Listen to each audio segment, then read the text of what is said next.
Hii ndio imekuwa ni system ya maisha yetu leo. Wewe unapiga uradi huku na huku, katika simu yako unaangalia wanawake katika social media uchi. Astaghfirullah. Innal ladhina amanu thumma kafaru thumma izdadu kufran lam yakun illahu liyaghfira lahum. Leo maasi katika ulimwengu tunaoishi ndani yake imekuwa ni kitu cha kawaida. Ni vifo ngapi sasa hivi? Ukiangalia katika habari, nenda katika habari saa 1, saa 3, angalia news items ambazo ziko katika habari, haukosi 3 ni za mauaji. Mume amemuua mke wake kwa sababu amekosa kumpikia ugali. Juzi tumeona katika TikTok watoto section 3 pale Madiwa wanamuua mwenzao wazi na watu huku kando wanaangalia. Yaani mtu anatolewa roho na mwenzao, watoto 10-11 watoto wa Kisomali wanamuua mwenzao na watu huku kando wanaangalia. Ukiulizwa wanasema hii ni game mbaya sana, ukiingilia na wewe watakuua.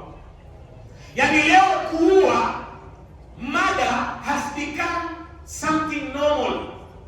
Mtu anafanya kazi ya bodaboda leo anaogopa hata kwenda kumpeleka mtu kwake, anahofia anaweza kuuliwa.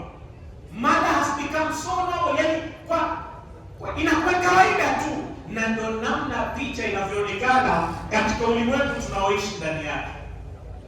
Sasa ikiwa kutoa nafsi ya mtu ni rahisi hivi, vipi Mwenyezi Mungu atakubali dua yako?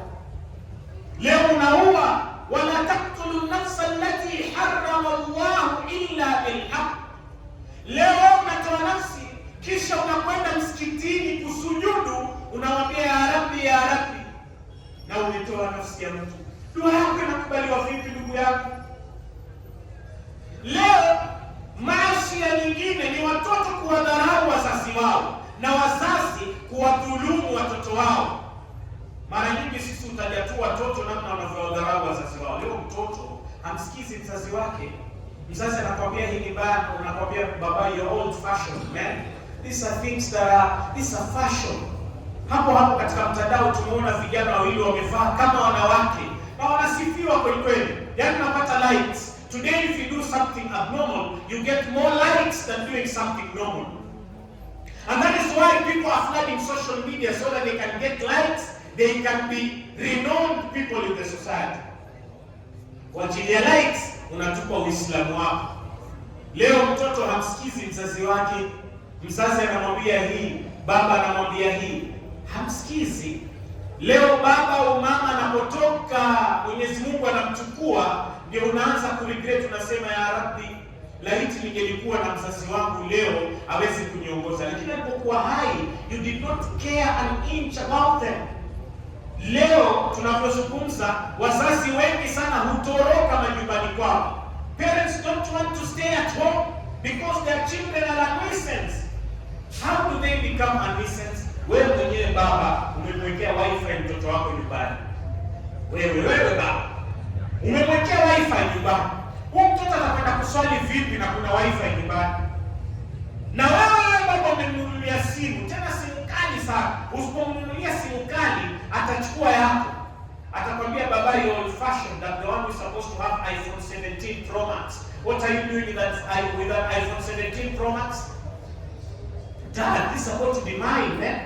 Mtoto anakwambia hivyo, unamwambia because you don't have a choice as a father. You cannot tell your son anything. Kwa sababu ni wewe umemfanya yuko hivyo. Wazazi wanatoroka. Leo ukiangalia mahoteli huko nje imejaa mababa wa Kiislamu ambao wana majumba yao, hawezi kukaa na watoto wao, akampa nasaha, akampa mawaidha, akamuongoza misimu tu. Wewe sikiza mama anasema nini? But you are an absent father. Hii ni kumdhulumu mtoto wako. Ndio inafanya mtoto wako hakusikii. Why don't you have time to talk to your child? Why don't you have time even to go out with your teenage son? Nenda nje na mtoto wako teenager. Mwambie baba, ulimwengu uko hivi. Mwenyezi Mungu anasema, mtume anasema, mwache mtoto wako akuzoee. Lakini mtoto wako hakujui. You are an absent father, you are not there. Umemdhulumu mtoto wako na inafanya mtoto wako pia anakudharau, hakusikii. Sasa wewe Vipi utainua mkono umuombe Mwenyezi